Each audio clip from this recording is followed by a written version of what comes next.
U.S. stocks extended the week's dramatic rise on Friday, following the report that CPI had decelerated to an annual rate of 7.7. Yeah, that's only 7.7.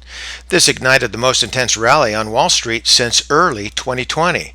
To start, on Thursday, all three major averages rocketed on the bet that the Federal Reserve may halt the tightening of financial conditions early next year. Reports from China that the zero COVID policy may be reduced also contributed to the rally. Meanwhile, a preliminary reading on the Consumer Sentiment Survey from the University of Michigan for November fell to 54.7 from 59.9 in October. These reports suggest that peak inflation may finally be behind us, though inflation may remain elevated for a while. These reports may support a smaller half-point rate increase for December at next month's FOMC meeting.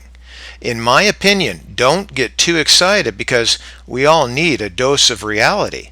Although inflation trends lower once it peaks and starts to decline, as we've seen in 1970, 1974, 1980, 1990, 2001, and 2008, that deceleration typically comes with recessions, and there have been no exceptions to the rule. And yes, I was there in 1970. At least I was around. Maybe not all that cognizant, but I was here.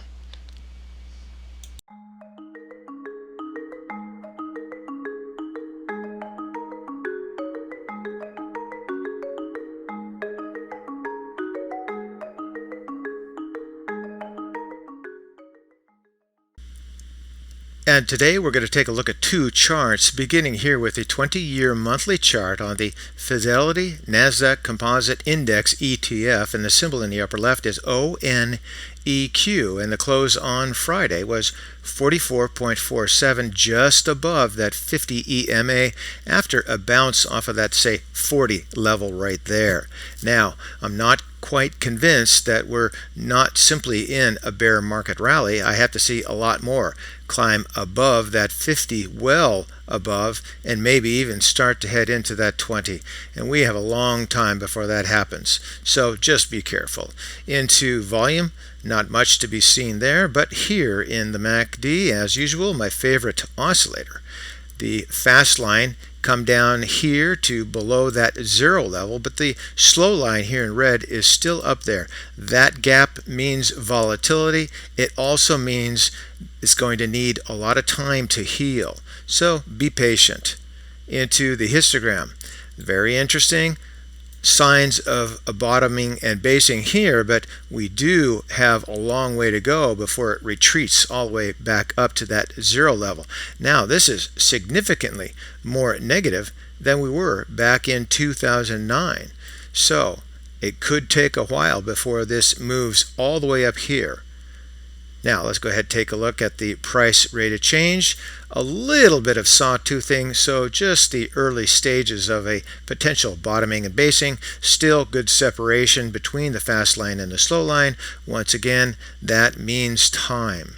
Now, of the oscillators, the RSI, which is at a moderate 40.77, is actually one of the better looking oscillators. Nice bottoming and basing, and we're not too far from that midline or 50 level.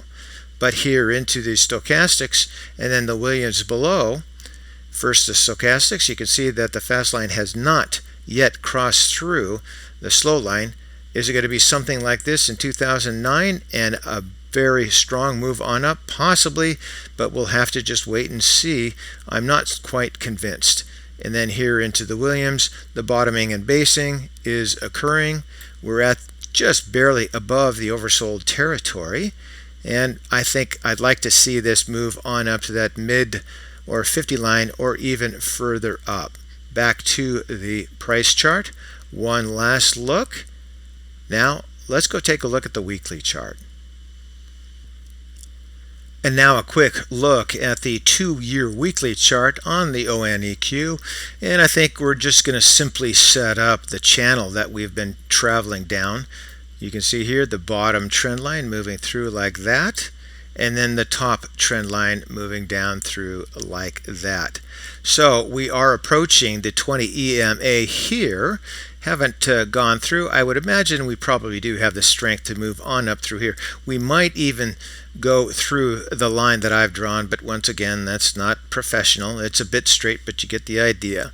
And then we'll hit the 50 EMA. So that's going to be a big test. It was a big test here, and it was a big test here, and it effectively got reflected back on down. So we want to watch out for that because that could be a nasty downturn. And looking through here, some of the other oscillators, you do see some improvement, bottoming and basing here. We're definitely higher there, definitely improvement there. Same thing into the histogram, moving on up, nice, just crossing above that zero level here, so it is strengthening. Same thing, more or less, in the price rate of change.